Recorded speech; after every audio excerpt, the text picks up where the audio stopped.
La référence à l'objet fait de votre ego votre maître intérieur. Or, votre ego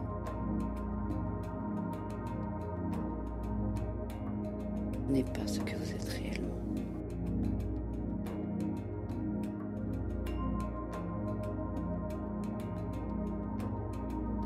Il n'est que l'image que vous avez de vous-même. Il veut le contrôle,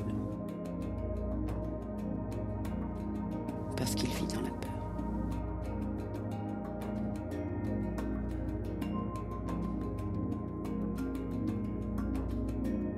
L'expérience du moi, ou référence au soi, signifie que notre point de référence intérieur s'éloigne des objets de notre expérience pour devenir notre propre esprit.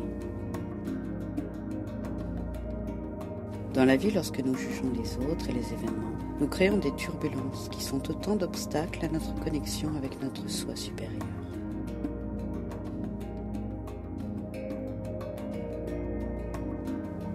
Le jugement est la constante évaluation des choses.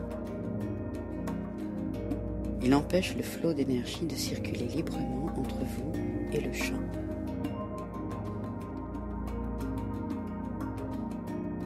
Lorsque vous fermez le passage, votre relation au champ et à la créativité infinie s'interrompt.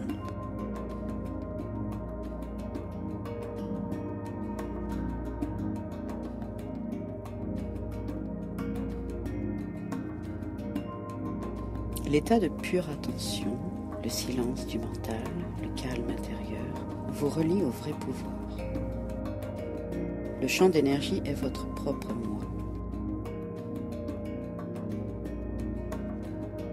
Cette pure conscience est notre essence spirituelle.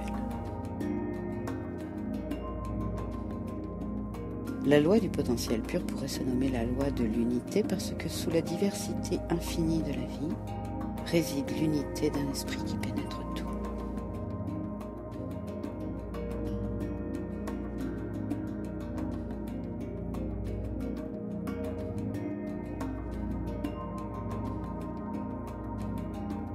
L'univers opère par échange dynamique, donner et recevoir ne sont que des aspects différents du flot de l'énergie dans l'univers.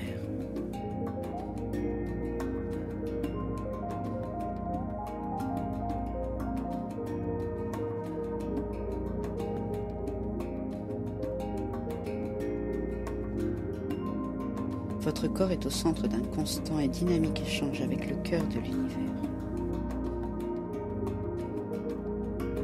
Le flux de la vie n'est rien d'autre que l'interaction harmonieuse des éléments et des forces qui structurent le champ de l'existence.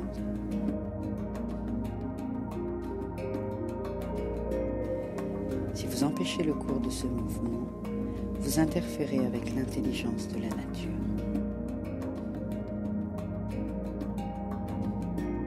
Plus vous donnerez, et ainsi laisserez l'abondance de l'univers circuler dans votre vie, plus vous recevrez.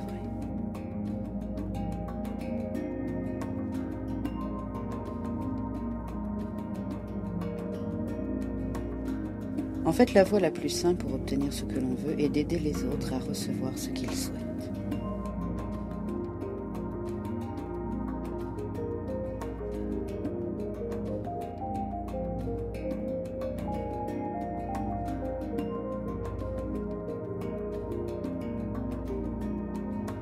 La loi du karma te rappelle de semer consciemment les graines de ta prospérité et de leur dédier tous les égards et tous les soins qu'ils méritent.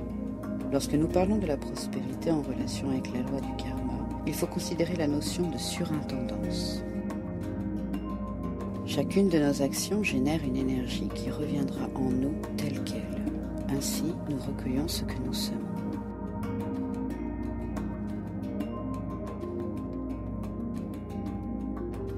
Si en toute conscience nous faisons le choix de prendre soin de ce que nous avons,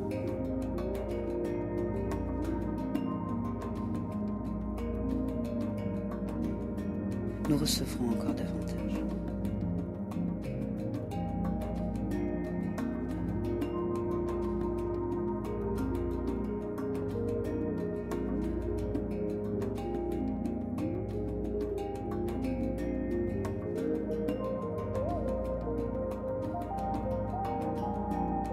La nature est construite par l'énergie de l'amour.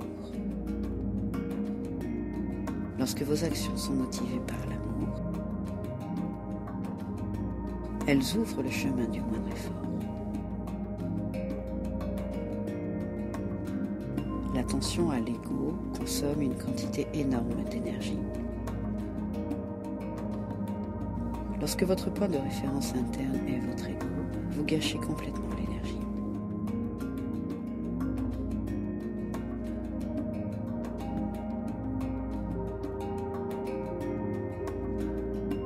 Trois composantes forment la loi du moindre effort, trois manières d'agir qui permettent la mise en œuvre du principe faire moins et accomplir plus.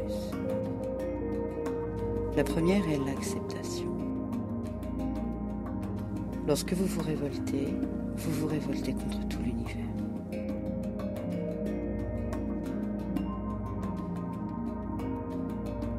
Lorsque vous reconnaissez et comprenez cette réalité profondément, vous êtes prêt à prendre la responsabilité de ce que vous ressentez et à changer. C'est la deuxième composante de la loi du moindre effort, la responsabilité.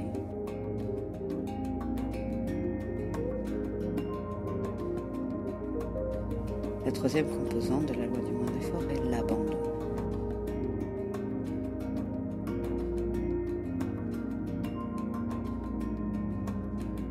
Ce renoncement même vous donnera accès à une énorme quantité d'énergie, une énergie que vous aviez jusqu'alors gâchée.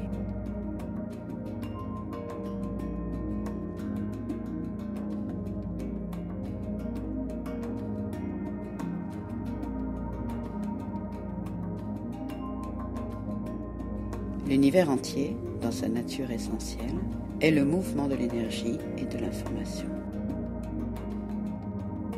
L'univers est votre corps étendu.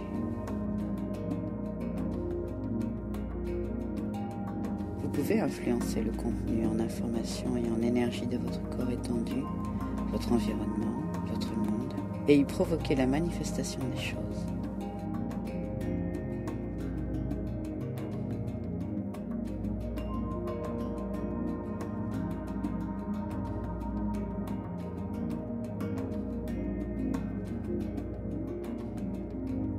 Pour acquérir quoi que ce soit dans l'univers, il faut savoir s'en détacher.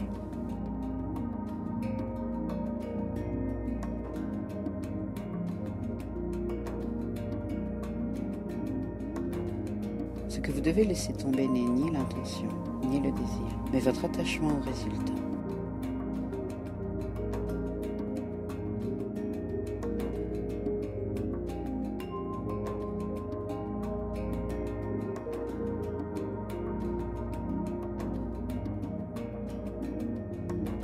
Nous sommes ici pour trouver notre moi supérieur, notre moi spirituel.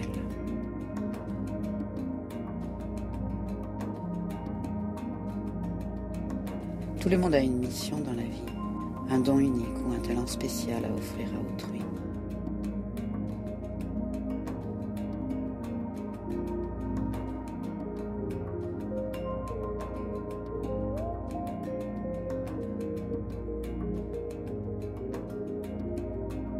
L'expression de ce talent unique vous éveille à l'intemporel.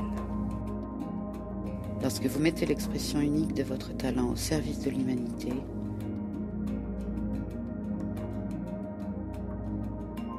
vous utilisez pleinement la loi du Dharma.